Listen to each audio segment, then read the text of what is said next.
Nous ne sommes pas trop vieux pour ces conneries.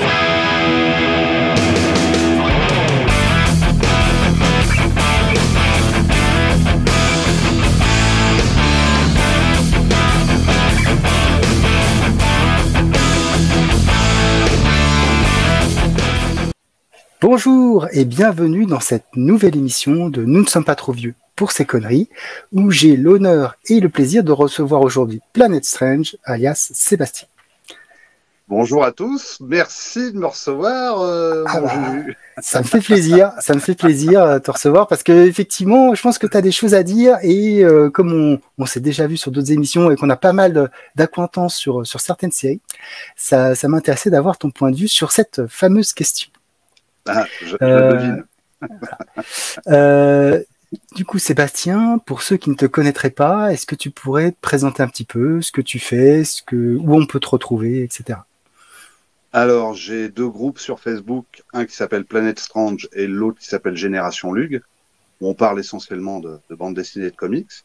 J'ai une chaîne qui s'appelle Planet Strange sur YouTube avec 3 formats d'émissions, un extérieur qui s'appelle Bulle d'air, l'autre qui s'appelle Bref de comics, qui est à l'intérieur, là on est dans le cadre, et un nouveau format, mais qui pour l'instant ne marche pas super bien, parce que je pense que la BD franco-belge, c'est pas le truc qui marche le mieux, qui s'appelle Badaboom. Et l'idée, c'est de traiter plutôt de la bande dessinée franco-belge. Voilà. Et Bref de comics plutôt marvelien, parce que je pourrais aller sur DC, mais j'ai une meilleure connaissance de Marvel quand même que de DC Comics. Donc, il y en a d'autres qui le font mieux que moi sur d'autres chaînes. Donc, voilà. T'as parlé aussi un peu de Valiant. Tout à fait, de Valiant. Ça, c'est dans le contexte de Bulle d'air, en extérieur, où j'avais parlé de Valiant, notamment de Ivar Time Walker. Je n'exclus pas de reparler de Valiant, parce que c'est une franchise que j'aime assez. Enfin, certaines séries, comme X-O Manowar, qui est une série que j'adore. Et de toute façon, je ferai, je pense, un Bulle d'air sur X-O Manowar. Ça, voilà, ça c'est garanti. C'est vrai que les bulles d'air, il y a des contraintes techniques, temps déjà. Il y a une contrainte technique parce que j'ai un bulle d'air. Alors, je vais profiter de mes vacances. Alors, évidemment, je vais partir en vacances cette semaine. Je pars en Grèce, donc ce qui fait que là, je vais pas m'en occuper. Mais à mon retour, parce que j'ai 4 semaines, je vais retravailler sur le montage, retourner certaines scènes, parce que j'ai des contraintes techniques. Et là, le prochain bulle d'air, c'est un bulle d'air sur Rahan. Donc, c'est un top 10 des meilleures histoires. Enfin, selon moi, hein, évidemment, c'est sur Rahan. Fils des âges farouches. Exactement. Et puis après, je compte enchaîner c'est sûr, un bulle d'air sur Tomb of Dracula, sur les 3 omnibus. D'accord. Comment je vais le décomposer? Est-ce que je le fais dans sa totalité ou je le fais en 3 parties? Je ne sais pas encore. Voilà. D'accord. Et sur Bref de comics, il y en aura un cette semaine, c'est sûr, sur l'omnibus 2099 Spider-Man. Je serais intéressé d'avoir ton point de vue parce que je viens de le finir justement. Il faut que je relise un peu la fin. D'accord. Il faut aussi que je me renseigne un petit peu sur le contexte éditorial parce que j'ai appris que la fin était un petit peu compliquée. Donc, je regarde un petit peu ce qui s'est passé pour comprendre un peu. Mais ouais, je suis intéressé là. J'en parlerai sur ma chaîne parce que je vais aussi parler, évidemment, si on parle de Spider-Man 2099, je vais parler très rapidement des autres séries. Parce qu'on peut pas parler que de cette série sans parler de Fatalis 2099, les X-Men 2099 et ainsi de suite. Ce qu'il y a bien, moins bien, voilà. Il y a, effectivement, c'est un peu comme ça, cette franchise 2099. C'est ça, même sur Spider-Man. Mais on en reparlera dans les commentaires de ta vidéo parce que effectivement, je serais curieux d'avoir ton avis. Moi, j'avais lu les 10 premiers épisodes et j'avais lu l'épisode 35. Du coup, j'ai pas lu la totalité, donc là j'ai tout lu et donc je serais curieux de voir d'avoir ton avis. Cette semaine. Ok, super. Alors cette semaine, si la vidéo sort cette semaine, parce que du coup, je ne sais pas du tout. Alors aujourd'hui, nous sommes le 1er juillet. Ah oui, évidemment. Oui. Nous sommes le 1er juillet. Je ne sais pas quand est-ce que cette vidéo sortira. Donc voilà. Mais possiblement, de toute façon, je mettrai tout ce qu'il faut. Si ça sort avant, je le mettrai dans les commentaires. Sinon, je le préciserai également dans la description. Du coup, Sébastien, alors, quel a été ton parcours de lecteur? Parce que là, tu nous as parlé de Franco-Belge, tu nous as parlé de Raon, tu nous as parlé de comics, Marvel. Et donc, comment cette passion t'est venue, cette passion pour le 9e art? Par quoi tu as commencé, etc. Est-ce que tu peux... par les basiques, c'est-à-dire qu'effectivement, Tintin. J'ai commencé par Tintin. J'ai commencé par Astérix, le Gaulois.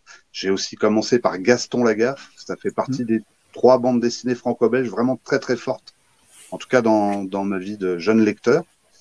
Je suis arrivé, je crois, sur Strange par le biais de mes cousins qui habitaient Fresnes et qui étaient plus vieux que moi. Donc ils avaient des Strange, voilà, de leur côté. Et ben j'ai découvert Strange par eux et je crois que mon premier Strange c'est le numéro 100. Mais j'ai eu aussi Planète des Singes des éditions Lug numéro 2 avant. Alors ça je pense que c'est mon père qui avait dû l'acheter quand il prenait le train et que j'avais récupéré. Et donc dedans on avait toutes les couvertures des éditions Lug derrière et on découvrait, moi je découvrais l'univers un peu des 4 Fantastiques, ce genre de choses qui étaient alors pas encore à la télévision. Pas encore démocratisé. C'est-à-dire que nous, en France, le seul héros qu'on connaissait vraiment, dans les années fin 70, c'était Spider-Man, chez Marvel. Les autres, ils étaient inconnus. Hulk commençait à débarquer avec la série télé. Ouais. Et puis, les 4 Fantastiques sont arrivés au tout début des années 80 en dessin animé, dans l'émission Croque-Patte. C'est pour ceux qui s'en souviennent, des plus anciens. Voilà.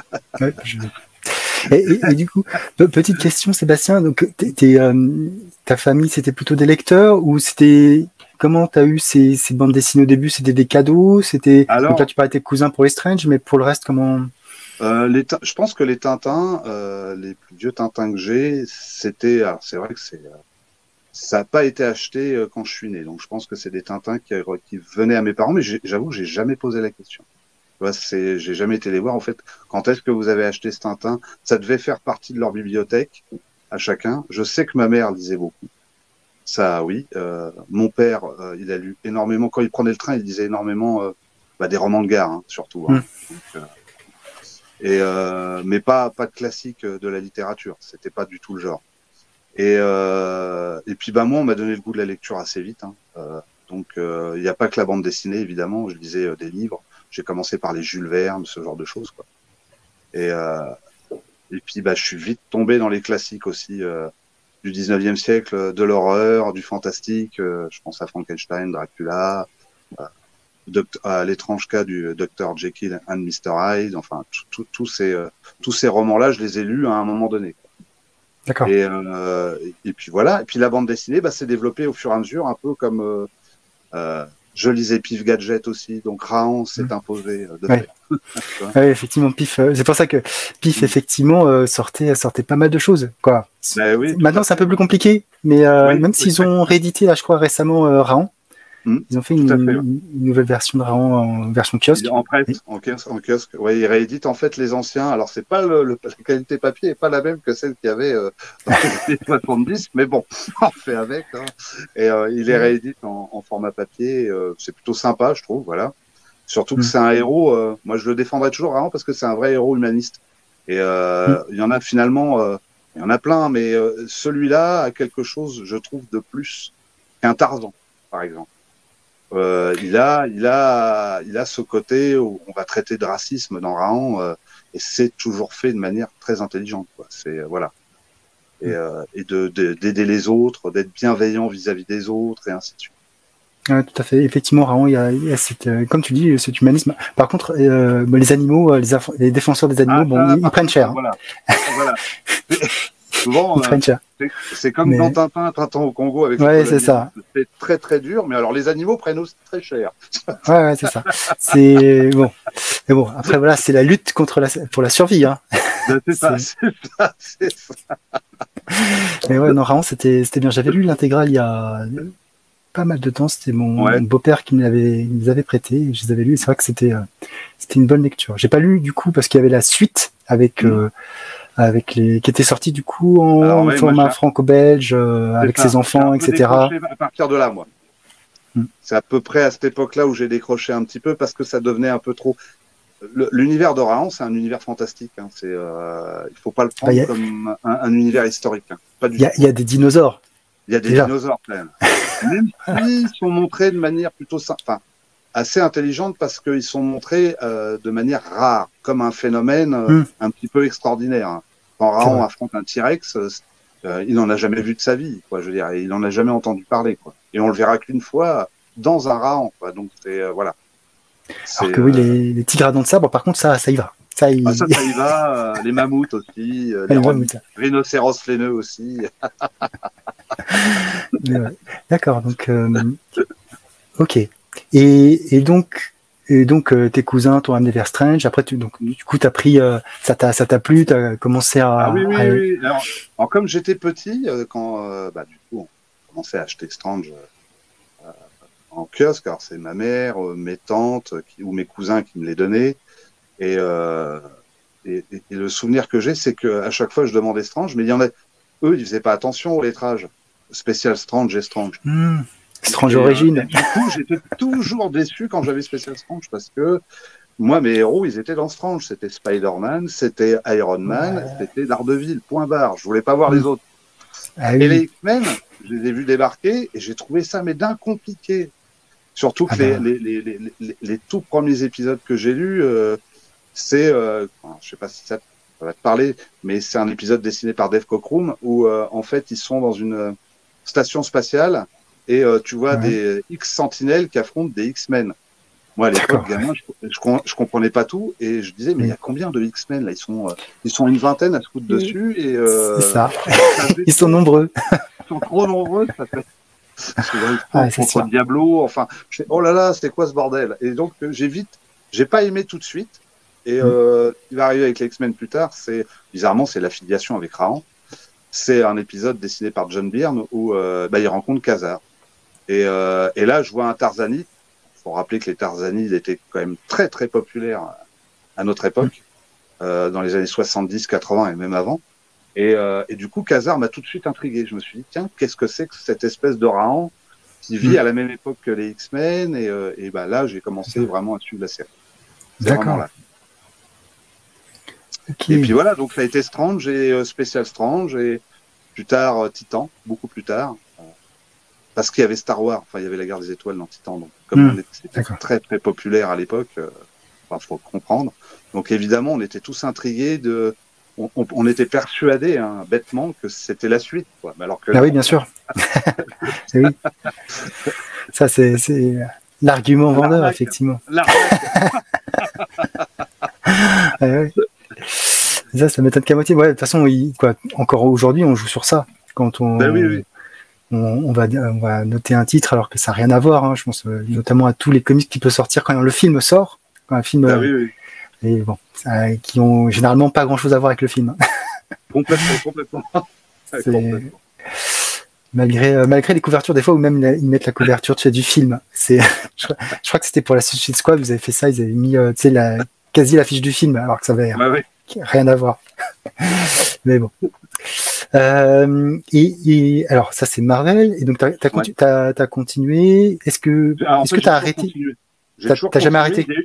Il y a eu une interruption, si. Il y a eu une interruption, on va dire, au milieu des années 90 et jusqu'au début des années 2000, à peu près. Et puis j'y suis revenu, même si je suis nettement un lecteur moins régulier. C'est-à-dire que maintenant je lis des comics dans le sens large du terme. Je vais bien au-delà de Marvel. D'ailleurs, Marvel, aujourd'hui, je lis très très peu de choses de Marvel. J'ai lu Immortal Hulk dernièrement. Il y a le Punisher parce que je trouve que c'est quand même super bien fait. C'est plus pour des adultes, j'ai envie de dire. Il y a eu, je crois, le dernier Daredevil aussi que j'ai lu. Voilà. Mais je suis plutôt à la marge parce que j'adhère moins à la multitude de crossovers qui, je trouve, tue le crossover. C'est un peu le problème. Puis aussi le format qui est moins facile pour avoir finalement une multitude de séries. Hein. Aujourd'hui, des séries anthologiques, il y en a que pour les X-Men et Marvel. Et du coup, ça fait pas beaucoup. Et c'est surtout 16 € par mois. C'est ça. C'est vrai que le format Strange était bien pour ça, parce qu'on découvrait d'autres séries. Moi, au départ, pourquoi on achète Strange? C'est pour Spider-Man, pas pour Iron Man ni Daredevil. Mais tout de suite, on va s'attacher à ces deux personnages-là et aux séries qui vont suivre dans Strange ou dans Special Strange ou dans Titan. très vite. Moi, je me rappelle, mes cousins lisaient Titan.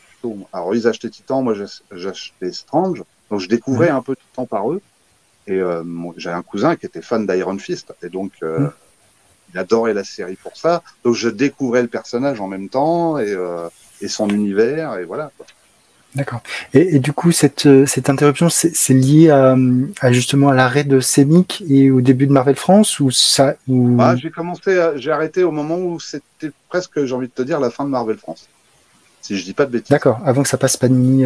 Et en fait, j'ai été très en colère avec. Alors, je le répète, je l'ai d'ailleurs acheté en omnibus. Hein. J'ai été très en colère par la conclusion d'Heroes Reborn. Oui, d'accord. Pour moi, j'étais d'accord pour scinder l'univers Marvel en deux. Je trouvais ça intéressant. Ouais. Et je trouve qu'ils l'ont pas assumé ce truc-là. Ah bah non. Et ça a été effectivement, ça a été un prototype. Et après, ils ont fait l'univers Ultimate. Là, pour coup, c'était vraiment assumé. Voilà. Mais oui, effectivement, ils ont. Et j'aimais bien l'idée. Bon, voilà, la plupart des héros Marvel sont morts. Il y a ceux qui restent dans la Terre 616, donc dans l'univers, la continuité classique. Et puis, ça permettait aussi de développer d'autres choses, d'autres idées, je trouve. Et de laisser de la place à d'autres séries, pourquoi pas. Tout à fait. Et de l'autre, on pouvait relancer les 4 Fantastiques, on pouvait proprement. D'ailleurs, c'était très très bien, moi. Les 4 Fantastiques de Jim Lee. Ouais, c'était bien. Le début, c'était très bien. C'était classique dans la forme. Complètement. Mais c'était un peu modernisé et surtout, c'était beau au niveau du dessin. C'était quand même, c'était quoi. Jim Lee était quoi. Il est assuré quoi. Et après Brett Booth aussi, c'était pas mal. C'est ça. Et donc voilà. Donc la conclusion m'a pas plu. donc Heroes Reborn, non. C'est là où j'ai lâché en fait. Ouais, j'ai continué un petit peu Spider-Man parce que ça me plaisait bien encore. Mais après j'ai lâché. Ouais. D'accord. Ouais. Ouais, non, c'est sûr que c'était. Ils sont pas allés jusqu'au bout, mais quoi. Je pense qu'ils n'avaient pas vraiment de plan en fait. C'est aussi ça le problème, c'est qu'on se rend compte que ils n'avaient pas prévu quelque chose sur le long terme, quoi. En plus, ils avaient pris quand même le choix de prendre des équipes Image qui étaient certes plus populaires, mais qui n'étaient quand même pas connues pour leur scénario. Donc, ouais. Donc, je sais pas. Ah, bref, c'est comme ça. Hein, mais et d'ici, du coup, tu avais quand même. Alors, d'ici, ça a été plus sporadique, ma rencontre avec DC Comics. Ça a commencé avec une série. En fait, ça a souvent commencé avec des séries qui n'ont pas énormément de liens avec l'univers de DC. Je pense notamment à Kamandi de Jack Kirby. Comme je suis toujours un grand fan de la planète des singes. Que l'univers de Kamandi est quand même. Il y a quand même des liens un peu entre tous ces héros. Ouais. On retrouve tout de suite les liens, mais moi, Kamandi, j'ai accroché tout de suite. Quoi. Sur le principe, en plus, c'est Jack Kirby qui dessinait la série. J'ai adoré. Et puis, j'ai découvert très rapidement, parce que j'adore les comics d'horreur, très rapidement Swamp Thing, donc la créature du marais, que j'ai adoré aussi. Je trouve que c'est même un des personnages de DC peut-être le plus marvelien, là pour le coup. Hein, cette espèce de monstre héros, voilà. Ouais. Et puis, j'ai découvert, par hasard, Les Jeunes Titans, dessinés par Georges Pérez et scénarisé par Marv Wolfman. Et là, clac, ça a été la série que j'ai suivie un peu en parallèle des X-Men. D'accord. Et c'est lié au crossover ou c'était avant le crossover, justement? Avant le crossover, avant. En fait, d'ailleurs, ça m'a surpris hein, quand le crossover est arrivé. J'ai fait, mais c'est pas possible, ils sont de l'univers de DC Comics. Enfin, dans ma tête, c'était pas les mêmes éditeurs. Je me mais pourquoi ils ont fait ça? Après, j'adore le crossover. Alors là, je trouve que c'est magnifiquement dessiné. Enfin, j'adore. Et puis, il y avait une autre série, une 4e série, qui était une sorte de mélange entre Star Wars et les X-Men. C'était les Omega Man. Et j'adorais cette série-là. Ça a été vraiment les 4 séries d'ici que j'ai lues dans les années 80. Et je m'y suis mis à DC Comics beaucoup plus tard, quand je suis revenu dans le comics, en fait. D'accord. Et là, j'ai découvert, j'ai acheté Crazy Infinity Earth, c'était Panini qui l'avait édité en absolute. J'ai dit, c'est pas grave, je connais pas tous les personnages, mais on y va, vie en tête, c'est ça. Allez hop, on est un dur ou on n'est pas un dur. C'est ça, parce que pour le coup, il y en avait des persos. Hein. Et puis, Superman, Man of Steel par John Byrne, enfin tout ça, j'ai commencé à le lire. Et évidemment, j'adore. Et je trouve que dans les années 2000, c'est plutôt DC qui tire son épingle du jeu, je trouve, par rapport à Marvel. Au niveau des dessinateurs, il y a plein de choses où, moi, il y a un moment donné, je sais pas pourquoi, hein, le dessin, c'est compliqué à expliquer pourquoi on l'aime pas. Et chez Marvel, il y avait pas mal de dessinateurs où le style ne me plaisait pas du tout. Et à une époque, c'est-à-dire peut-être les 10-15 premières années des années 2000, à peu près, quoi. D'accord. Et en revanche, chez DC, j'ai trouvé mon compte, quoi. Quand je découvre la série Green Lantern, je prends un pied, mais absolu, quoi. C'est pourquoi Marvel n'a pas développé une série aussi bien que ça sur un space opéra, et voilà, quoi. C'est pas comme si Nova était en quelque sorte un petit peu la réponse de Marvel à Green Lantern, ouais, c'est sûr. À Green Lantern, c'est ça, ouais. Et là, on voit quand même l'écart qu'il y a entre DC et Marvel sur ce sujet-là, par exemple, sur tout ce qui est space opéra. Là, je trouve que DC a fait fort, très fort. Ouais, c'est sûr. Space opéra. Il y a eu quand même. Après, il y a eu toute la partie avec les gardiens qui sont. Moi, je l'ai pas lu du coup, mais c'est ce qu'on dit. C'est un partie cosmique. Mais après. Mais ce que je trouvais riche, c'était. Alors après, il y a une impointance avec la Guerre des Étoiles, enfin Star Wars, mais les Green Lantern, ça, pour moi, je pense tout de suite à des Chevaliers de Jedi. Tu sais, on retrouve un peu le même esprit. Il y a un serment, il y a plein de choses. Ouais. Il y a les Yellow Lanternes, ça pourrait être les Sith. Enfin, il y a des choses comme ça qui résonnent et qui fait que ça marche très bien, en fait. Ça marche très bien. Ça marche très bien. On est d'accord. Donc Marvel, DC, la BD franco-belge, du coup, est-ce que tu as continué un petit peu à suivre ou oui? Alors, je suis surtout sur beaucoup de classiques, moi, en fait. C'est surtout, j'avoue que j'ai une certaine passion sur la bande dessinée franco-belge des années 50, 60, peut-être même 70. Et même si je lis des choses plus récentes. Et donc, j'ai revisité après tous les classiques, que ça soit Spirou, les Schtroumpfs. En plus, ils ont tout ressorti en intégrale. Les Lucky Luke, les Bob Moran, j'en ai fait un bulle d'air. Luc Orion, enfin, je vais pas tous les citer, mais et après j'ai fait des découvertes. Black et Mortimer. Black et Mortimer que j'ai découvert. Alors ça, Black et Mortimer, on a un projet avec Fred, les comics de Fred, on va faire une émission là-dessus. Il y a un âge pour le découvrir, ça, par exemple. Ça, c'est intéressant. Je trouve que Black et Mortimer, quand t'es trop petit, faut pas. Quand t'es trop petit, tu lis une bulle, t'as lu tout ce que tu lis en une semaine, quoi. Moi, c'est vers l'âge de 12-13 ans j'ai commencé à apprécier Black et Mortimer. Et à voir vraiment surtout le talent du dessinateur, enfin, de Jacobs, qui est incroyable, parce que là, on se dit, effectivement, l'élève a dépassé le maître. C'est un super dessinateur. En plus, il y a un album, je ne me rappelle plus lequel c'est, où il retrace une course-poursuite en région parisienne. Donc, il passe par Massy-Palaiseau. Je me demande si c'est pas SOS Météor ou quelque chose comme ça. Et c'était réellement, enfin, ils sont passés réellement dans les rues, tel que c'était fait à l'époque, quoi. Et jamais Jacob s'est déplacé sur les lieux. C'est incroyable, quoi. La documentation, enfin, le travail de fond qui est fait, de précision. Quoi. Moi, ça me dépasse, quoi. Là, je suis waouh. Ça reste que de la bande dessinée. Calmez-vous, les gars. Ah, mais comme quoi, je pense que tu vois, c'est aussi lié à ce qu'a pu, vivre Hergé par rapport aux remarques qu'on lui a fait sur certains de ses premiers ouvrages de Tintin, où on lui a dit qu'il n'était pas allé sur les lieux, et du coup, je crois qu'après, il y a eu cette nécessité de vraiment se renseigner, de se documenter pour éviter justement toute remarque et être au plus proche, fidèle de la réalité. De la réalité, ouais. Non, mais voilà. Et puis, j'ai eu Blueberry aussi, que j'ai découvert tardivement. J'ai adoré le dessin. Alors que c'est d'ailleurs la seule bande dessinée de western que j'ai. Mais c'est incroyable. Les traits sont... Ah ouais, non, mais et lui aussi a beaucoup influencé, je pense, la bande dessinée mondiale. Il n'y a pas de doute. Ah oui, de toute façon, autant les premiers effectivement étaient très classiques, mais dès que Giraud commence à s'épanouir, je dirais un petit peu dans son trait, etc. Ça devient quoi. Les meilleurs westerns, c'est pareil, quoi. C'est un peu l'équivalent aux meilleurs westerns qui sont sortis, quoi.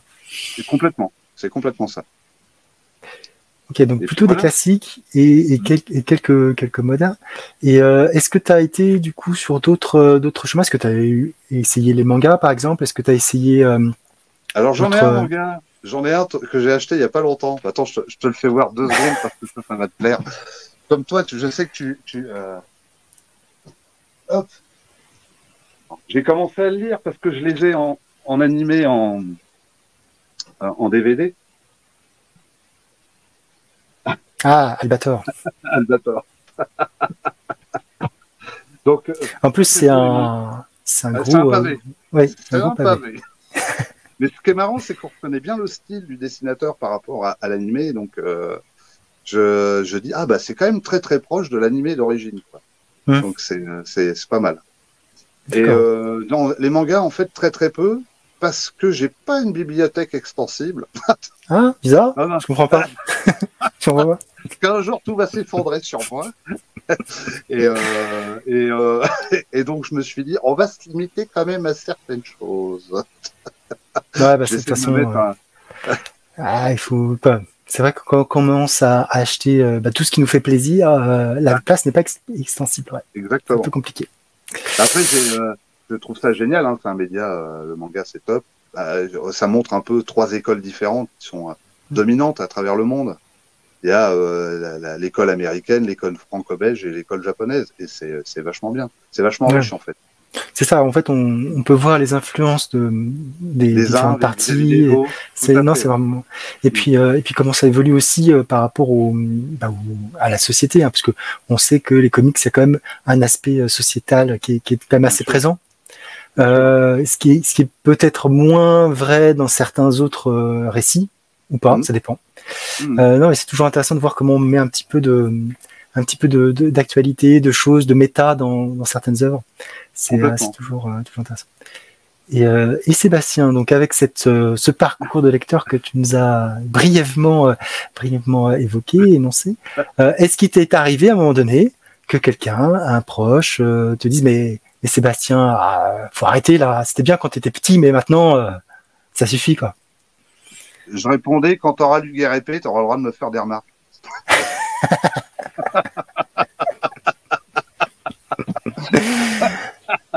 Pas mal. Souvent, on a je connais ce discours-là, hein, je le connais bien.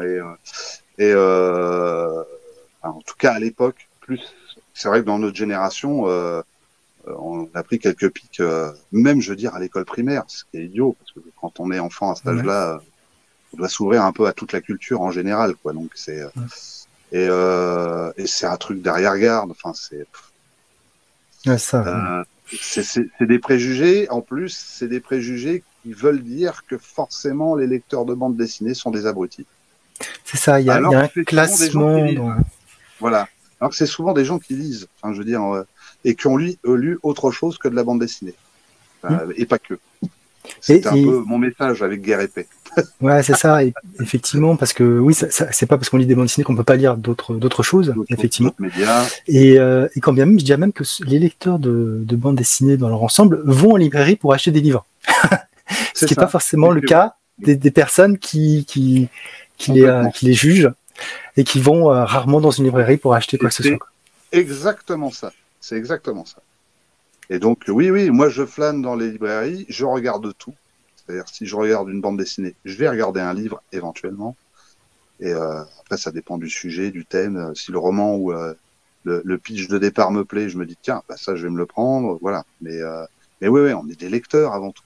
C'est ça qu'il faut mettre en avant par rapport à des gens qui ne le sont pas et qui se permettent de faire des remarques.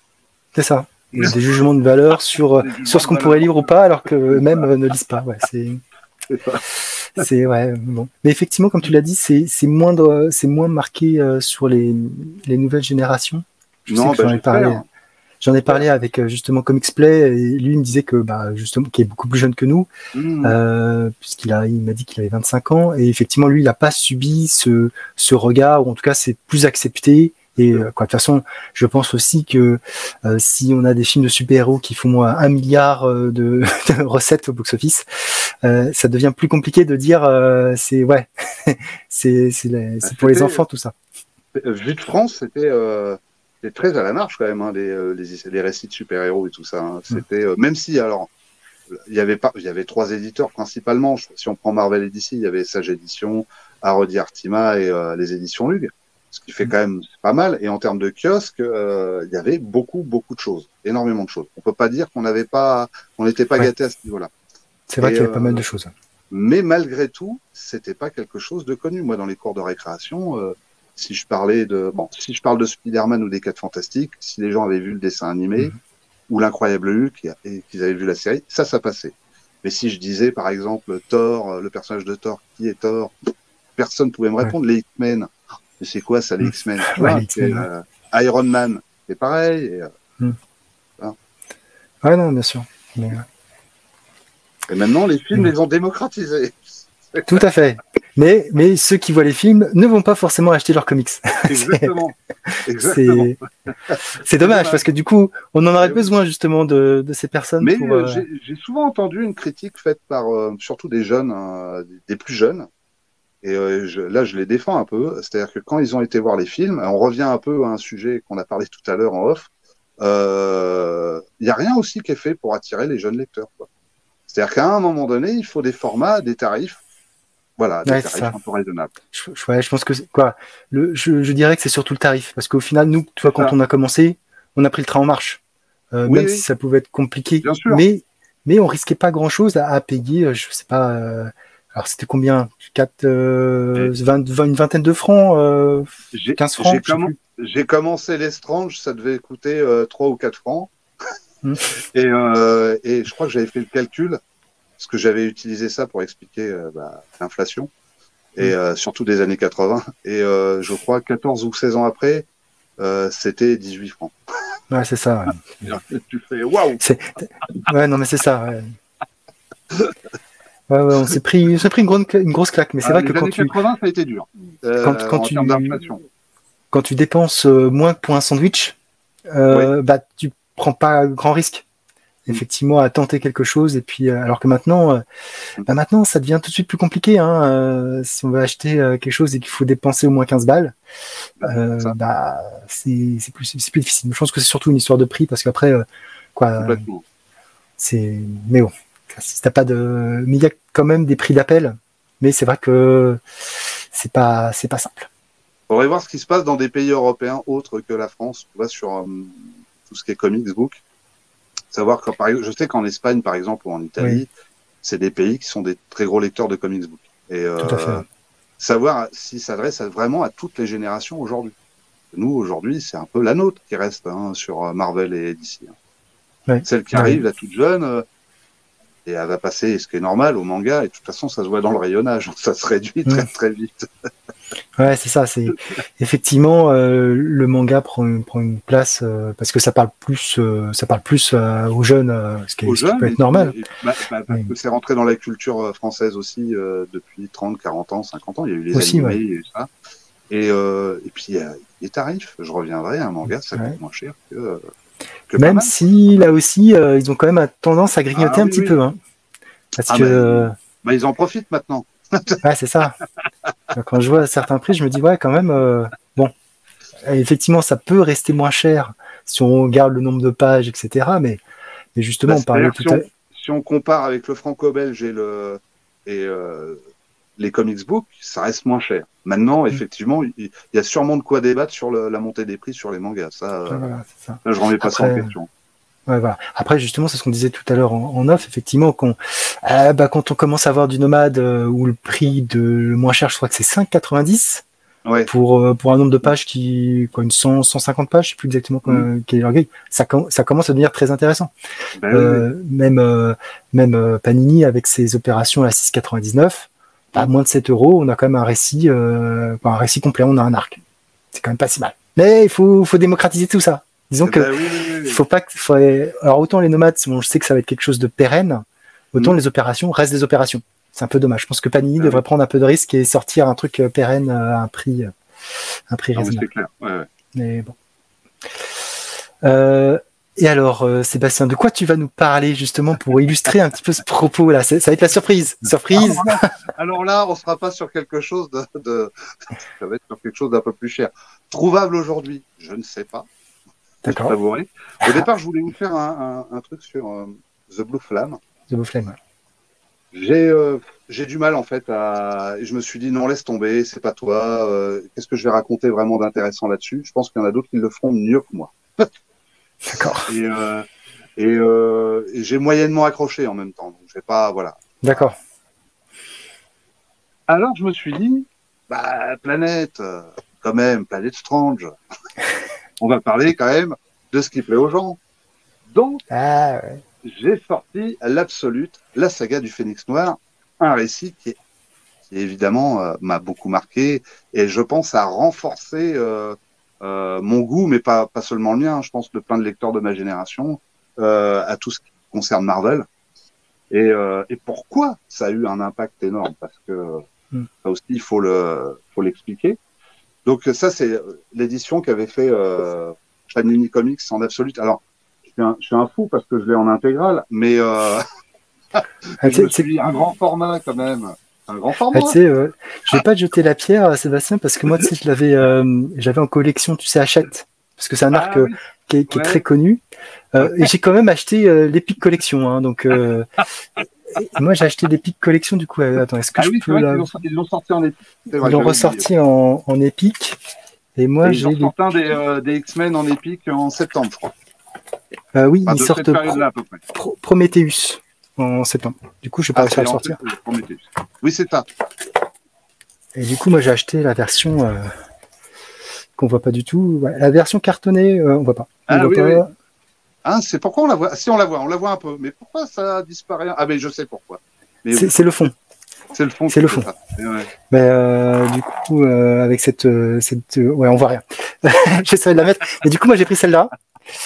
Et ouais, c'est quand même. Mais ça fait partie, effectivement. Tu vas nous expliquer pourquoi. Mais ouais, c'est une saga, culte. Il y a un contexte d'époque aussi qu'il faut expliquer, c'est-à-dire que un personnage qui meurt aujourd'hui est un personnage qui ressuscite la plupart du temps. Ce qui n'était pas le cas à l'époque. C'est-à-dire que nous, on a vraiment vécu ça avec une émotion forte où donc le personnage de Jeanne Grey va se sacrifier parce que elle est le Phénix Noir et qu'elle est une menace pour l'univers. Hein, et ça va entraîner un duel entre les X-Men et la garde impériale Shi'ar, qui est en fait qui sont des extraterrestres et qui viennent pour tuer le Phénix tout bêtement. Et elle se sacrifie à la fin, elle meurt, alors que c'est un des personnages quand même, Jeanne Grey, important des X-Men, puisque elle est membre fondatrice du groupe, et elle est en plus l'amoureuse de Scott Summers, qui est Cyclope, et qui est quand même une des figures de proue à l'époque de l'équipe. Donc le leader.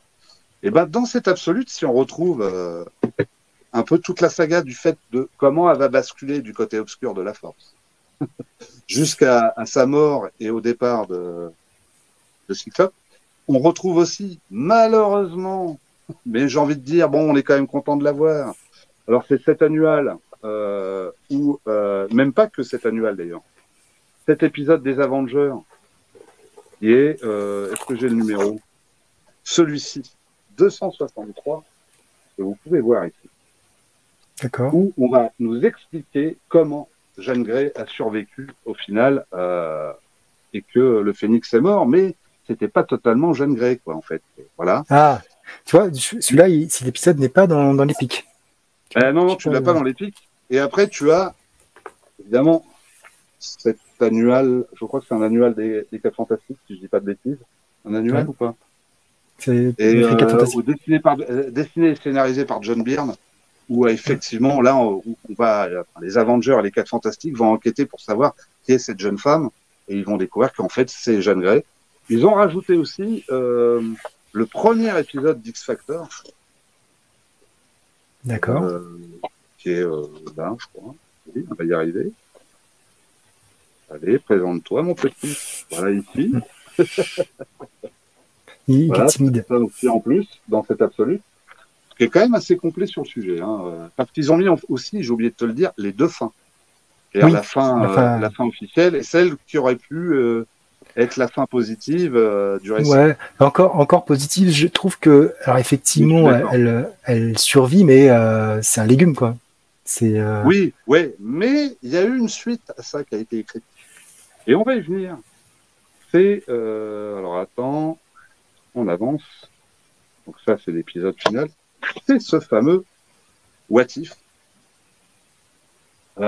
Et si Phoenix n'était pas mort. Donc en fait, ils ont quand même décidé de raconter la suite de cette histoire. Et effectivement, Jeanne Grey, lobotomisée, donc qui a perdu ses pouvoirs de mutante, qu'est-ce qui va se passer par la suite si... Et en fait, ça va très très mal finir. Je peux pas... Comme la plupart des What If. Je connais pas assez le What If où ça finit bien. Donc les X-Men vont être appelés par Lilandra pour les aider face à Galactus et Terrax. Donc une majorité de X-Men vont y aller. Ils vont se prendre une branlée et Jeanne Grey va redevenir le Phénix. Donc je te laisse viser la suite. Ouais. J'imagine effectivement un Phénix un petit peu revanchard. Ouais, ça doit être sympa. Et donc, juste pour revenir sur l'époque où ces personnages sont morts, on pense à Gwen Stacy aussi, qui est un personnage qui a marqué par sa mort. Ouais. Il y a Jeanne Grey, Captain Marvel, qui est un récit, un graphic novel qui a marqué, surtout qu'en plus l'angle est hyper intéressant, puisqu'il ne meurt pas au combat, il ne meurt pas en se sacrifiant, il meurt du cancer. Donc c'était un sujet qui touchait finalement tout le monde. Encore plus dans les années 80, puisque quand on avait le cancer dans les années 80, on mourait. C'était, on n'avait pas encore tous les soins qui ont été développés depuis, quoi. Ouais. Même si on en meurt encore, hein, malheureusement, du cancer. Ouais, mais effectivement, on a fait des progrès. Et donc, il y en a eu d'autres que les gens ont oubliés, mais qui ont moins marqué. Alors, il y a eu Guardian, mais il sera ressuscité beaucoup plus tard. Donc, il y a un membre de la division Alpha. On a Nighthawk qui a été un leader des défenseurs qui meurt aussi. Et puis, bon, d'autres personnages. Spider-Woman, qu'on nous a fait croire pendant un temps qu'elle était morte. Mais qui, au final, on découvre dans la série Avenger, eh ben non, elle était dans le coma. Donc ça aussi, c'est un petit peu agaçant parce que je trouvais la fin de la série Spider-Woman réussie pour le coup. Je me suis dit, ah bah mince, il la tue à la fin, il y a une vraie émotion, il se passe un truc. Et... Donc, de désillusion en désillusion, ça a tué pas mal les enjeux, quoi, des récits. Bien sûr. Et la boîte de Pandore a été ouverte avec la résurrection de Jeanne. Voilà. Mais et là, à partir de là, c'est... Ah bah après, ouais, c'est vrai que rappeler les personnages a été plus facile, en tout cas, moins tabou. Moins tabou. Parce que j'ai pas cité aussi la mort d'Adam Warlock, par exemple, et qui est ressuscité dans le Gant de l'Infini. Enfin, voilà, quoi. Ouais. Mais c'est vrai que, mine de rien, effectivement, tu as parlé tout à l'heure de Gwen Stacy. Mais Gwen Stacy, a eu effectivement un impact de par sa relation avec Peter, de par ce que c'était. Mais c'est un personnage qui a eu une dizaine d'années même un peu moins de 10 ans de parution, puisque elle est morte en 73 et du coup elle a dû apparaître dans les années fin des années 60, il me semble. Oui, ça doit être quelque chose comme ça. Ouais. J'ai pas précisément là. Ça doit être à partir de 66 ou quelque chose comme ça qu'elle doit apparaître, je crois. C'est ça. Alors que effectivement, Jean Grey, comme tu as dès début des X-Men, donc au moins 20 ans d'histoire où elle était déjà le personnage féminin, parce qu'au début il n'y en avait pas beaucoup, avant que Polaris arrive, etc. Mais c'est bien plus tard. Donc c'était le personnage féminin, le personnage qui suscitait des passions, le personnage et du coup effectivement l'impact était quand même assez important. Ouais. C'est vrai qu'on a du mal maintenant à se rendre compte parce que effectivement ça bouge tout le temps et je pense aussi qu'on a moins de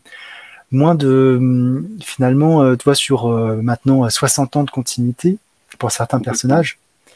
On a moins d'affect. Tu vois, quand Black Widow il va lui arriver quelque chose. Au final, ça n'a pas le même impact. On se pose moins de questions. Il y a ça, et d'un coup, je pense à un autre personnage féminin qui meurt à peu près dans ces années-là. C'est Elektra aussi, qui se fait tuer par Blaze. Et là, tu te dis, waouh. Enfin, moi, les premières fois où j'ai lu ça, je m'attendais pas du tout à ça, quoi. Et là, on a ce sentiment d'enjeu énorme au-dessus de nous qui pèse et qui dit, finalement, nos héros peuvent mourir. Ce qui n'était pas encore ancré dans notre tête jusqu'à présent. On pouvait mourir et ressusciter. C'est ça. Et finalement, des super-héros qui meurent, il n'y en a pas tant que ça avant ça. Parce que Gwen Stacy, c'est une civile. entre guillemets. C'est pas, c'est pas George Stacy, c'est pareil. Les Stacy, voilà, les pauvres. Il fallait, mais oui, effectivement, on n'avait pas ce même. Il y avait eu chez les X-Men, mais c'était trop frais, trop jeune, ce qui fait qu'on n'a pas eu le temps de s'attacher au personnage. Mais ouais, Épervier. Thunderbird, voilà, Épervier. Mais ça aussi, c'était sur le moment un peu étonnant. On se dit tiens, mince, ils l'ont tué déjà. Enfin, c'est quoi le but? Ouais. C'est ça. Mais on n'avait pas cette émotion. Enfin, moi, j'avais pas cette émotion. À peine arrivé, à peine parti, quoi. À peine parti, quoi. Voilà. C'était effectivement ça. Ouais. Alors que là, bon, quand t'as 20 ans d'histoire. 20 ans d'histoire, c'est pas pareil. Voilà. Ouais, c'est ça. Surtout avec un personnage qui a évolué au fur et à mesure, quoi. C'est pas juste. Ouais. C'est en plus sur cette histoire où je dirais que c'est d'autant plus, comme tu as dit, elle se sacrifie parce que c'est pas.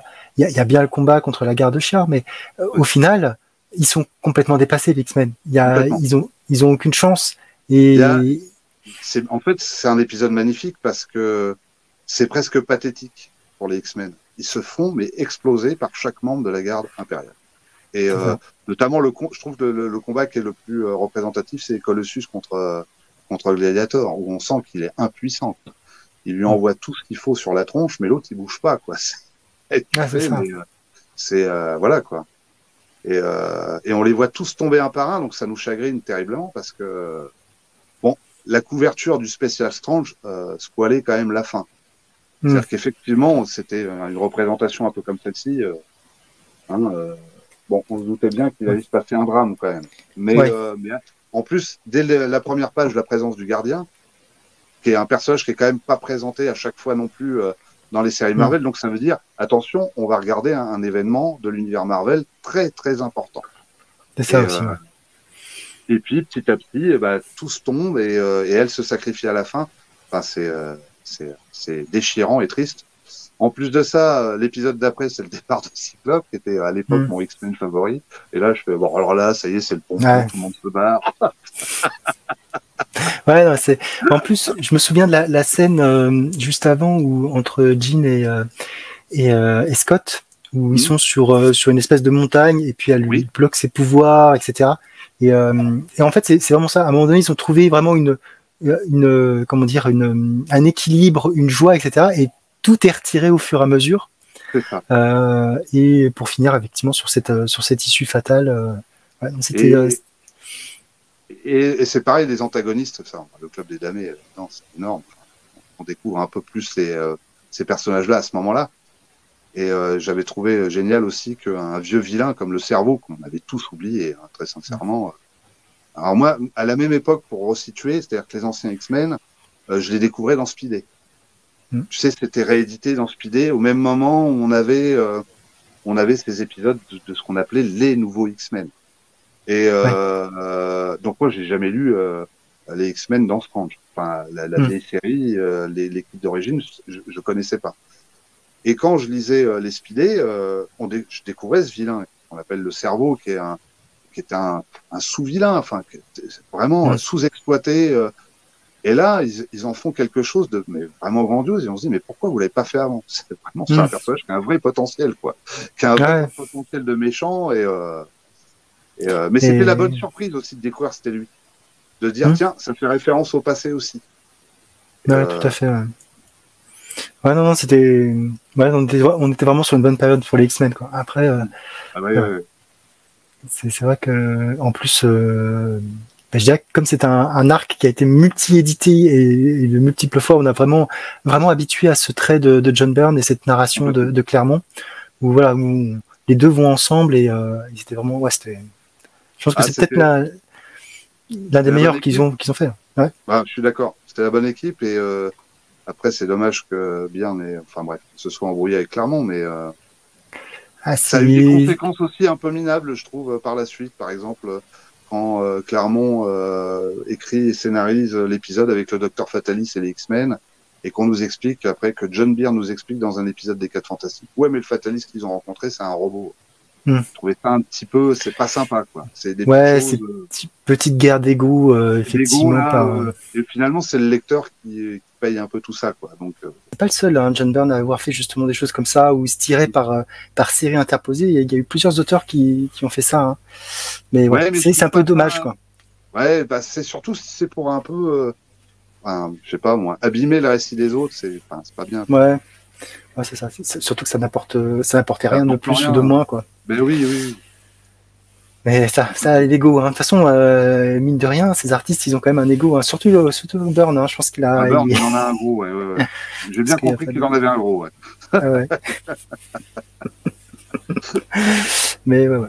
Mais non, il avait un super encreur sur cette série. Je crois que c'est Terry Austin, si je dis pas de bêtises. Je me rappelle. C'est possible. C'est Terry Austin. Terry Austin.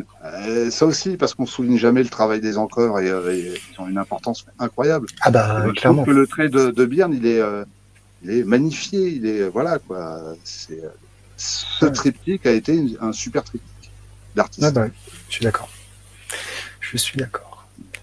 Eh ben merci Sébastien pour cette review. Et moi je vais parler d'un personnage. Alors on s'était pas concerté, mais le thème de la mort est présent aussi, hein, d'une certaine façon, parce que je vais vous parler de All Star Superman, donc de Grant Morrison et de Frank Quitely. Voilà. Donc cette édition effectivement avec cette couverture que je trouve vraiment très sympathique. Peut-être moins éclatante que celle où on voit justement Superman dans la lumière, etc. Mais justement plus humaine, que je trouve pleine d'humanité. Alors, qu'est-ce que ça raconte, All Star Superman? Déjà, première chose, c'est un Elseworld. Donc ça se passe dans une continuité en dehors de la continuité actuelle. Et Grant Morrison va mettre des éléments pour justement récupérer des infos des autres époques, mélanger un peu tout ça pour faire une histoire en 12 parties. Et je vais être obligé de spoiler un petit peu le premier épisode pour expliquer les enjeux. C'est que donc Superman va sauver une mission scientifique de reconnaissance dans le Soleil, qui est menée par un nouveau personnage qui s'appelle Léo Quintom, il me semble. Quintom, je sais pas comment on prononce, qui est donc le responsable d'une organisation qui s'appelle Projet et qui mène des projets scientifiques de grande envergure pour sauver l'humanité, etc. Et donc il va sauver cette mission dont on se rend très vite compte qu'elle a été sabotée par Lex Luthor à distance, puisque Lex Luthor a placé une bombe humaine au sein de ce vaisseau d'exploration. Et Superman va les sauver. Sauf qu'en ce faisant, Superman va être exposé à une dose de radiation solaire bien plus supérieure à tout ce qu'il a pu être exposé jusque-là. Donc ça va avoir plusieurs conséquences sur lui. Première conséquence, ses pouvoirs vont être augmentés, mais cette augmentation de ses pouvoirs va suivre à une destruction de ses cellules progressive, inéluctable, et donc Superman va mourir. Et Grant Morrison va nous raconter plusieurs petites histoires de Superman. Alors je vais faire assez cryptique du coup comme t'as pas tout lu pour ne pas te gâcher. plusieurs histoires de Superman avec plusieurs personnages marquants de l'histoire de Superman. On va commencer effectivement avec Lois, puis après avec d'autres personnages au fur et à mesure. Et en fait à chaque épisode va correspondre peut-être 1 ou 12 travaux, puisqu'on apprend très vite que Superman aurait réalisé 12 travaux avant sa mort. Les travaux, justement, c'est là où Morrison reste dans le cryptique, on le connaît cet auteur, c'est que finalement, un épisode n'est pas égal à un travail. Ça serait trop simple. Il faut donc chercher les travaux. Moi, j'ai vu la liste sur Internet, j'ai triché pour savoir. Et il faut s'accrocher, quoi.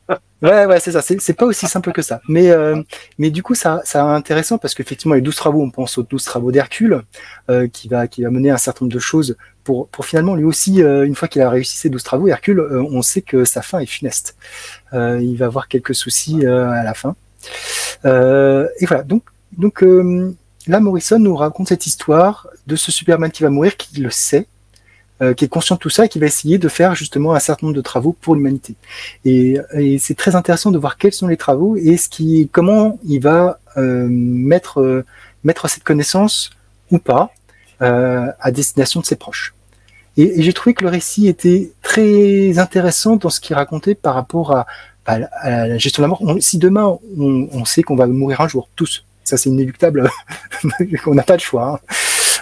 Sauf que le plus tard possible bien sûr, mais on ne sait pas quand. Alors que là, Superman, lui, il sait que ça va être peut-être imminent et qu'il doit le faire, puisqu'en plus Superman voit ses cellules se dégrader au fur et à mesure. Il voit son état au fur et à mesure. Il a besoin de personne pour l'identifier. Il le sait, il le sent. Ce qui rend le récit aussi un petit peu dans cette course à faire tout ce qu'il a à faire avant qu'eux. Et comment il le fait. Et ce qui va se passer. Et il y a plein de petites choses comme ça qui se mettent en place. Et Grant Morrison, finalement, va jamais dans le sens où on attend qu'il aille. Parce que on pourrait s'attendre à des résolutions d'histoire ou des choses qui se terminent bien, etc. Dans les premiers épisodes, notamment l'épisode avec Loïs, je crois que c'est le numéro 2. Du coup, je vais pouvoir un petit peu le raconter. Je crois que tu l'as lu. Dans l'épisode avec Loïs, on s'attend tous à ce qu'il y ait cette relation entre Loïs et Superman Clark qui s'établisse, qui soit pleine de transparence. Et en fait, c'est pas ça qui se passe. Il y a d'autres choses qui se passent. Je vais rester cryptique. Et on n'a pas la fin qu'on attendait de ce petit segment où on pouvait se dire, tiens, il va rencontrer Loïs, il va mourir. Qu'est-ce qui va se passer? On s'attend tous à le monde des bisounours. C'est pas ça qui va se passer. Et du coup, ça donne un aspect très réaliste à cette histoire parce que quand bien même on voudrait faire tout, même quand bien même on s'appelle Superman, eh bien, on peut pas faire tout ce qu'on veut et tout ne va pas dans le sens où on voudrait que ça aille. Et deuxième point aussi intéressant, mais c'est Superman, qui est d'ailleurs le seul super-héros qui apparaît autour de cette histoire. Il n'y a pas de Batman, vous attendez pas à voir un Batman qui arrive. Hein. C'est vraiment décorrélé de tout ça pour rester sur le lore et l'univers de Superman. Et Superman, qu'est-ce qu'il nous apprend et qu'est-ce qu'on retire de ce qu'il est? C'est ça aussi. On parle souvent de Superman avec ce symbole, le S, l'espoir, etc., etc. Mais qu'est-ce qui nous apporte Superman par rapport à nous, etc. Et du coup, même si c'est pas abordé dans ce comics, ça nous fait réfléchir à tout ça. Parce qu'on sait que intrinsèquement, Superman, c'est quelqu'un de bon. C'est quelqu'un et alors on peut se dire, qu'est-ce qui va se passer? Qu'est-ce que nous, on pourrait faire ou pas pour en tout cas, moi, c'est la réflexion que j'ai eue par rapport à ce comic, c'est de dire, ok, qu'est-ce qui se passe, moi, si demain, il y a quelque chose qui arrive et que je sais que mon temps est limité, qu'est-ce que je dois faire? Qu'est-ce que je peux faire? Comment je transmets certaines de mes valeurs? Comment je fais en sorte qu'elles soient bien transmises, etc. Et il y a tout un aspect qui est assez intéressant là-dessus. Même si, je vais mettre un bémol quand même, parce que est-ce qu'il en faut bien un? C'est peut-être lié à l'écriture. Du coup, tu me diras, Sébastien, si t'es d'accord, mais ouais. Des fois, je trouve que l'émotion est parfois un petit peu trop froid en termes d'écriture. On aurait aimé peut-être, mais peut-être que c'est là aussi le contre-pied par rapport à ce qu'on pouvait attendre. Oui. C'est que l'émotion, des fois, est vraiment contenue. On n'a pas de l'émotion qui, en tout cas, moi, c'est pas ça que j'ai ressenti. Après, chacun. Non, mais je t'en rejoins. Là-dessus. Chacun j'avais pas pris le recul ou l'analyse sur le sujet, mais c'est vrai ce que tu dis. C'est absolument vrai.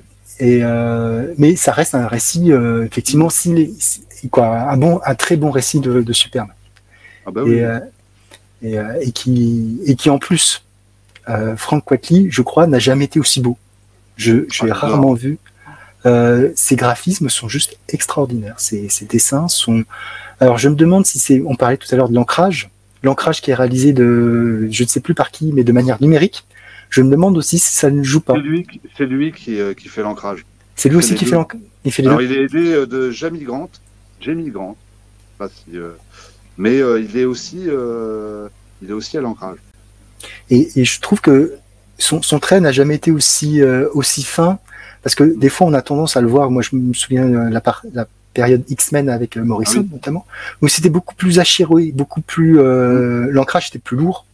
Là il est aérien, un petit peu comme le personnage. On la voit. Voilà, ouais.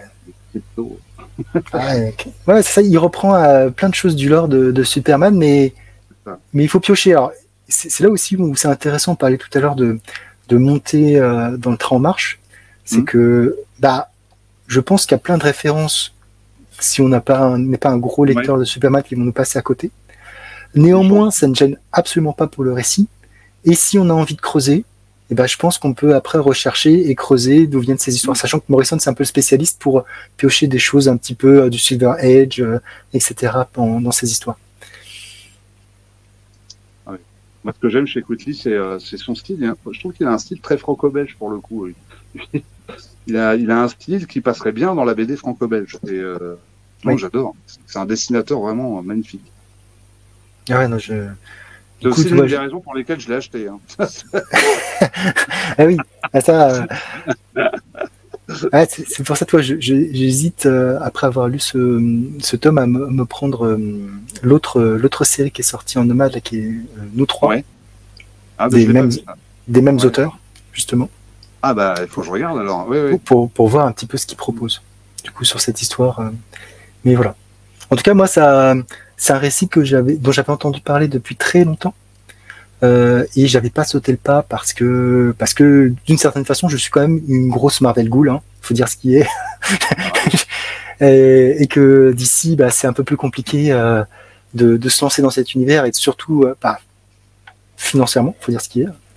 Deux univers, ça commence à monter et donc là, bah, c'était l'occasion de prendre ce récit à un prix raisonnable et en plus de vraiment, moi je trouve que c'est une très belle édition. J'avais un peu peur sur le fait de réduire les cases, mais en fait ça passe très bien. Ça passe bien. Ouais. Et justement, je pense qu'il y a certains moments, justement sur les doubles pages, etc., où c'est peut-être un petit peu étrange ce que je vais dire, mais on voit toute la double page, on la voit vraiment bien. Alors que quand on a un grand, il est obligé d'avoir un peu de recul parfois pour bien l'apprécier. Non, les détails sont... Enfin, c'est vraiment bien. Ah ouais, non, c'est... moi, et puis, alors, du coup, quand t'as pas tout lu, je vais pas... Je sais pas si t'es arrivé à l'épisode... T'es arrivé jusqu'à quel épisode, du coup, parce que j'en suis, je crois, au chapitre 7 ou 8. Je sais plus. Attends. Je regarde ça. J'en suis... Attends. Oui, donc non, ça c'est après. Non, j'en suis au chapitre. Je vais commencer le chapitre 7. J'ai fini le chapitre 6. Donc d'accord. Le chapitre 6 qui était bien trouvé. Par rapport. En plus ça. Voilà. Ouais, non. C'était bien fait. Et moi, j'avais bien apprécié l'épisode avec Lex Luthor. Ah oui. Je suis d'accord. Où il y a une case justement où on se dit, je suis désolé pour ceux qui n'ont pas lu, j'étais un petit peu spoilé, mais où on voit donc Clark qui va interroger Lex Luthor au sein de la prison. Et il y a une case où il a perdu ses lunettes et il va dire ses 4 vérités à Lex. Et je me dis mais là il a beau être malin Lex, mais il l'a pas vu, il l'a pas reconnu, il l'a pas compris. Oui. Ça m'a étonné ça. Sur le coup, j'ai fait. et c'est là où justement le personnage de Lex, on voit bien toute la comment dire, le fait d'être vraiment obsédé par quelque chose, obsédé au point de ne plus finalement d'être hors sol. Il est complètement hors sol, Lex Luthor. Il se rend compte de rien. Il plane à 10 000. Il plane à 10 000 parce qu'il est obsédé par Superman et qui perd finalement tout sens commun, quoi, tout sens de la réalité par rapport et d'ailleurs il lui dit mais pourquoi ne pas mettre cet intellect au service de l'humanité plutôt que de dire que sa vie a été gâchée par Superman. Ben, bien sûr. Ouais. Et ça malheureusement je pense que c'est quelque chose qu'on peut retrouver dans la vie de tous les jours, hein, où on reste obsédé par des trucs qui nous gênent. Il y a plein de choses qui nous gênent dans la vie, hein. Ça malheureusement non, bien sûr. Mais c'est pas pour ça qu'il faut que ça devienne une obsession et qu'on soit tellement focalisé là-dessus qu'on oublie tout le reste, quoi. Et ça aussi, je pense que c'est une leçon que nous donne Grant Morrison en disant mais attendez, prenez un peu de recul parfois les gens. Prenez du recul. Je me demande s'il n'y a pas un effet un peu méta par rapport à nous, lecteurs de comics, où on est quand même assez sensible sur plein de choses. On parlait tout à l'heure des résurrections, etc. Mais c'est vrai que il y a certains points où on peut s'énerver. Oui, bien sûr. Et alors que des fois c'est mal fait, hein. Je vais pas dire le contraire, mais des fois ça peut amener quelque chose et des fois il faut juste prendre un peu de recul par rapport à ce que l'auteur voulait dire. C'est vrai que par rapport à ses intentions, etc. et même, quand bien même la lecture, etc., ça doit être qu'un plaisir. On ne devrait pas s'énerver. Si ça nous intéresse plus, eh ben on passe à autre chose. Il faut pas et ne pas être comme ce Lex Luthor qui va continuer à lire des events Marvel, même s'il sait qu'ils sont mauvais. Voilà. Et ouais, c'est ça. Ouais. Et ouais, mais cet épisode était, moi j'ai trouvé très très bien. C'est peut-être un de mes épisodes préférés, celui-ci. Ben, sur les récits que j'ai lus, là, il y a celui où il rencontre Samson. Et c'est celui-là aussi. Je suis un peu comme toi. De toute façon, c'est un peu l'épisode, on attend cette rencontre avec Lex Luthor. Enfin, moi, dès le début, je me suis dit, quand est-ce qu'il va rencontrer Lex Luthor? Ça va être hyper intéressant. Et effectivement, c'est hyper intéressant. Ouais. Ouais. Tout en sortant, effectivement. Ouais, il y a plein de choses à tirer. En tout cas, c'est même si il y a plein de choses à tirer de ce truc, et je pense que c'est d'autant plus intéressant quand je me suis un peu renseigné justement par rapport aux 12 travaux, parce que je me suis dit 12 travaux, mais c'est quoi? Je comprends pas. Ils sont où? Oui, non, mais tu m'as mis la puce à l'oreille, ce qui fait que je vais finir le récit et je vais me renseigner aussi parce que voilà, c'est intéressant là, ce que tu racontes là. Moi, je l'avais pas vu comme ça en fait. Effectivement, comme j'en suis qu'à la moitié, je crois à la moitié, si je dis pas de bêtises. Oui, je me suis dit, c'est des épisodes, tu vois, les travaux. Tu vois, j'ai pas été plus loin que ça en fait. Dans ma réflexion. Ouais. Mais pour moi, justement, c'est pas aussi clair que ça. Enfin, en tout cas, bon, on en parlera quand on aura fini, du coup. Oui, c'est pour ça que c'est intéressant. Ouais. C'est pour ça la prélecture. Ce qui fait qu'en fait, je vais regarder la deuxième partie et je vais les regarder différemment, les récits. En fait. Ouais, c'est aussi intéressant parce que du coup, ça donne quelque chose de moins séquentiel, de moins linéaire. Bien sûr. Ouais, bon. Mais après, ça reste Grant Morrison. Il fallait qu'il fasse un truc. De toute façon, il est comme ça. Hein. C'est Morrison en même temps. Hein. Ouais, c'est ça. Il fallait qu'il fasse un truc. Ça pouvait pas être aussi simple que ça.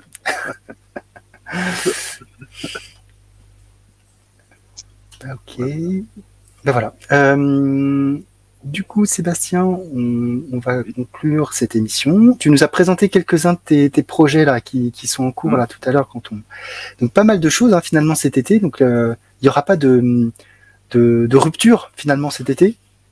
Ce que j'ai compris. Je réfléchis pas moi, par saison, par saison. C'est un peu feeling. Là au mois de juin, j'ai été pris sur beaucoup de choses, ce qui fait que j'ai très peu eu le temps de m'occuper de ma chaîne, très sincèrement. Là, les vacances arrivent. Je sais que le mois d'août va être plus calme aussi, donc si j'ai du temps, je vais en profiter. Il n'y a pas de raison. Et pour faire des vidéos et parler de ce qu'on aime. Mais ouais, non, moi je réfléchis pas dans l'idée saison pas saison. Il y a une émission. Si dans un mois il y en a pas, c'est pas grave non plus. Ouais. Pas la fin du monde. Hein. Ah non, c'est ça. Prenons un peu de recul sur. Recul. Grant Morrison nous a dit qu'il fallait prendre du recul. L'algorithme YouTube nous énerve, mais c'est pas pour ça qu'on va. Ouais. Alors ça, c'est une expérience pour moi, c'est cette histoire où d'un coup, tu as une émission qui marche, et puis tu en as une autre qui marche pas. Enfin, c'est le truc qui s'emballe, et ça s'emballe pas. Je comprends rien. Moi. Ah oui, non, mais c'est incompréhensible. Moi aussi, je suis. Une fois, moi, j'ai un short qui a très très bien marché. Le short qui a le mieux marché sur ma chaîne, c'est j'ai parlé du Hulk rouge. Ouais. Post le run de Jeff Lobb et d'Ed McGuinness. Donc la deuxième partie qui est beaucoup moins connue, qui est sortie uniquement en kiosque. Ouais. Et tu dis mais pourquoi? Mais pourquoi ça Voilà. Tu dis, mais... Non, il n'y a pas de. Moi, ça a été le phénomène sur les X-Men où j'ai parlé. Alors je me dis oui, c'est un peu vendeur les X-Men, mais c'était sur la période ce qu'on appelle les années fantômes, où je retraçais un peu. Entre l'interruption de la série, le retour, dans les années 70, ce qui s'était passé à peu près pour les X-Men. Et j'en ai oublié, d'ailleurs, au passage des trucs. Parce que par la suite, j'en ai retrouvé d'autres. J'ai fait, ceux-là, je les avais oubliés. ils ont vraiment été oubliés, ceux-là. Ouais, ceux-là, ils ont vraiment été oubliés. Les épisodes aussi de John Byrne, qu'il avait fait sur la série, la mini-série, je sais plus comment elle s'appelle, mais enfin bref. Et là, ça s'est emballé. J'ai eu des abonnés qui sont arrivés de partout. Je ne comprenais rien. J'ai fait, mais qu'est-ce qui se passe? Et la vidéo d'après, bon. Ouais, c'est ça. C'est curieux. Des fois, ça s'emballe. C'est curieux. Des fois, il y a quelque chose que tu dois dire qui fait partie de leur tendance et hop, ça c'est mis en avant, on ne sait pas pourquoi, et puis c'est parti, quoi. Mais bon, c'est assez marrant. Assez marrant. Donc pas mal de projets qui arrivent, des projets en duo, comme tu nous as dit tout à l'heure avec Fred. Avec Fred, ça sera sur la chaîne de Fred. Je ne vais pas spoiler des choses sur les comics de Fred, mais parce que c'est vrai que c'est peut-être plus à lui de l'annoncer, mais il m'a proposé qu'on fasse une émission commune sur sa chaîne concernant les Black et Mortimer, parce que lui, il a carrément amorcé. Hein, je l'ai accroché avec ça, c'est une évidence. Et puis comme j'adore, je dis bah oui, on va la faire cette émission ensemble et ça va être sympa. Et voilà, donc je crois qu'il m'a dit qu'on ferait ça à la rentrée, ça serait plutôt du côté du mois de septembre ou octobre, j'imagine, en fonction de nos disponibilités. Et puis voilà, puis ça continue, les aventures continuent. Ah oui, les aventures, les lectures, les bonnes lectures. Les bonnes lectures. Le portefeuille qui se vide chaque mois toujours un peu. Et j'ai pas été voir le Flash qui est sorti, tu vois. Tu vois, moi c'est compliqué là. Je me suis dit que justement avec le Spider-Man 2099 dont tu nous vas parler la semaine prochaine, ça fait mal ça quand ça arrive. Hein. Ouais. Et je voulais pas le prendre. Hein. Bah c'est quand j'ai fait une autre émission avec les rubriques. Et j'ai me dit mais tu vas quand même le prendre l'omnibus. J'ai fait ben non, c'était pas prévu parce qu'il y avait plein d'intégrales que je voulais, que j'ai pas pris tout ce que je voulais non plus à cause de ça parce que comme tu l'expliques c'est un budget. D'autant plus je m'étais vachement calmé au mois d'avril et de mai, donc j'avais dit oh là là attention, juin, juillet, août, il y a des choses qui arrivent et même septembre, on peut inclure septembre, ça va être des gros mois quoi. Donc parce que par contre j'ai précommandé l'omnibus Thunderbolt parce que j'adore la série, tu vois, de Mark Bagley, au moins en tout cas cette période-là, quoi, la période Mark Bagley, celle-là je la veux. Et j'ai aussi précommandé le Man-Thing, il sortira plutôt en fin d'année. Ouais. Et donc du coup, non, Spider-Man, je me disais moi le best-of ça me suffit. En fait, c'est surtout les premiers épisodes que j'aime bien. Tu vois. Ouais. Et j'ai fait, allez, vas-y, allez, prends-le, parce que... ce tentateur de G. C'est G qui m'a tenté là-dessus. C'est ça, mais tu sais, c'est pour se rassurer aussi, lui, il arrive avec des omnibus qu'il n'a pas prévus non plus, et il se rassure comme ça. Il se rassure comme il peut, il nous entraîne dans sa drogue. C'est ça. C'est pas beau. Non, les omnibus, tu vois, l'omnibus Thunderbolt, moi je le prendrais bien aussi, mais là, je vais pas prendre 2 omnibus par mois, quoi. Ça commence à... Voilà. Surtout que je m'étais dit, tu te limites cette année en omnibus. J'avais pris le Marvel Horror. Bon, j'ai craqué sur ça parce que c'est les 4 Fantastiques. Voilà, donc j'ai un peu craqué là-dessus aussi. Alors que normalement, c'était pas prévu au programme. J'avais dit, je le prendrais pas. Mais comme je ne connaissais pas cet artiste, très sincèrement, je ne le connaissais pas. Je me suis dit, allez, j'ai regardé les dessins, j'ai fait, c'est pas mal quand même, je prends. Tu vois, et j'ai pris. Je regrette pas de l'avoir pris, attention. Hein. Ouais. Sur le moment, tu te dis, est-ce que je vais pas faire l'impasse sur plein de choses, quoi. C'est ça. Ce que tu mets d'un côté, tu peux pas le mettre de l'autre, forcément. Hein, tu peux pas. Non, je connais tout à fait ce dilemme, dilemme de lecteur de comics, de fan de comics. De fan, qui doit choisir effectivement en fonction de n'importe quoi. Tu sais, le Superman de Byrne là, je m'étais dit je le prends parce que ça me faisait vraiment envie, sauf que Iron Man Superman, c'est Iron Man qui a gagné, donc j'ai pris l'épique plus l'intégrale et du coup là pour récupérer le train en marche c'est un peu compliqué quoi. Parce que pour Marvel, 0 pour DC, c'est tout. Iron Man 1, Superman 0. Oui, c'est clair. Attends, la guerre des armures. Oui. Et puis c'est l'Icon que t'as pris, c'est ça? Non, c'est l'épique. L'Epic, pardon. Pourquoi je dis l'Icon? L'Epic, tout à fait, l'Epic. Oui. Et puis la deuxième intégrale du run de Michelini et Letton, voilà. Meilleure période. Donc non, hein, je suis désolé, Superman. Surtout que Letton, enfin moi, tu sais, quand j'en ai fait deux vidéos dessus, et Letton, quand j'ai lu, lui, c'était un vrai fan d'Iron Man. C'est-à-dire qu'il est arrivé sur la série en tant que fan hardcore. Donc ça, je trouve ça génial, quoi. Quand c'est un mec de talent qui arrive sur une série, qui dit, moi, je veux travailler sur cette série et pas une autre, voilà, c'est... Clairement. C'est un vrai plaisir. Et ça se ressent, je trouve. Ça se ressent sur tout Ouais, ce non, mais... ouais, non, mais les épisodes en plus sont vraiment bien, quoi. Franchement, ça coule tout seul. Il y a plein de thèmes. Bah oui, Donc c'est compliqué. C'est compliqué. C'est compliqué. Là, je sais que juillet, ça va être compliqué aussi parce que il y a un omnibus Conan et bah tu vois, entre Conan et les New Warriors, ça devient chaud. Alors, c'est qui gagne, Conan ou les New Warriors? Je sais pas. Je sais pas encore. Ah non, je sais pas encore.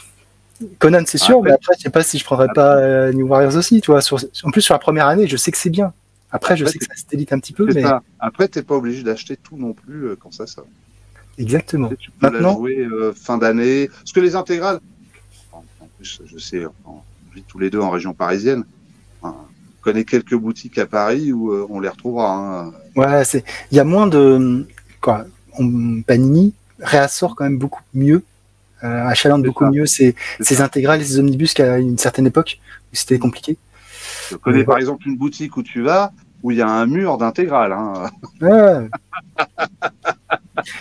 Non, mais donc voilà, donc je sais pas. Et puis non, il y a en fait, en fin d'année, ils n'ont pas encore annoncé ce qui allait sortir, mais je pense qu'il y a des gros trucs qui vont sortir aussi en fin d'année. Qu'est-ce qui pourrait bien sortir? Moi, je me dis en intégrale, hein, à moins qu'ils le sortent en omnibus, mais Werewolf by Night, je le vois bien arriver à un moment donné ou un autre. Ah bah surtout qu'on sait qu'il va y avoir un deuxième épisode sur Disney+. Et puis les Tomb of Dracula ont pas trop mal marché, tu vois. Ils lancent Marvel Horror. Moi, ce qui me surprend, c'est que je m'attendais pas à ce que Marvel Horror soit un succès ou pas. Hein. Je pense que c'est un succès moyen, c'est pas un gros succès. Mais ils me sortent Man Thing derrière, quoi. Ouais.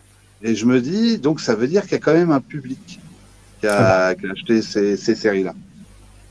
Et moi, j'avoue que Werewolf, si ça sort, je veux tout. Ouais, je sais pas ce qui pourrait sortir, parce que là, tu sais, comme ils sont dans une politique où, justement, tu parlais d'Icons, leur collection Icons s'arrête, et qui ressortent au fur et à mesure en omnibus.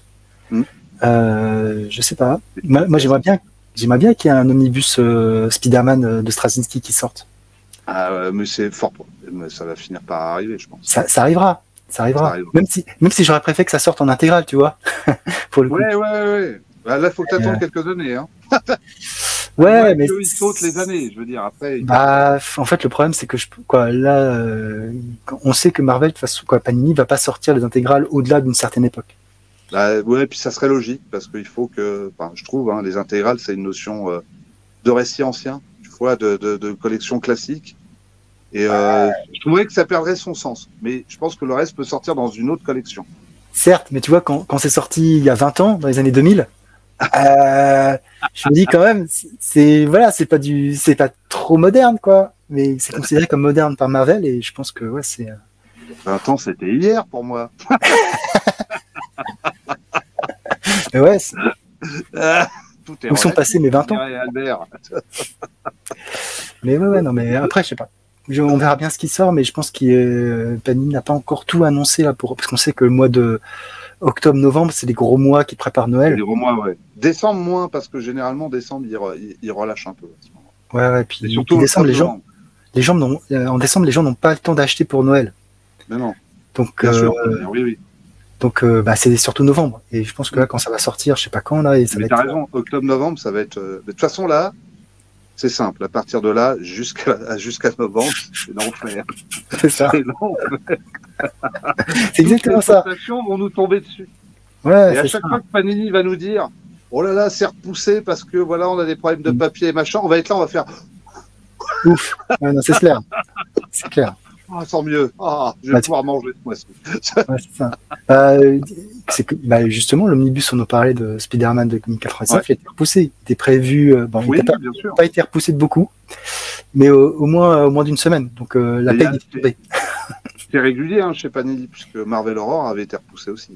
Ouais, il va sortir en fin d'année dernière, il est sorti en début d'année de cette année. Donc, tu vois, ça arrive régulièrement, ces histoires de programmation. Mais je m'en plains pas.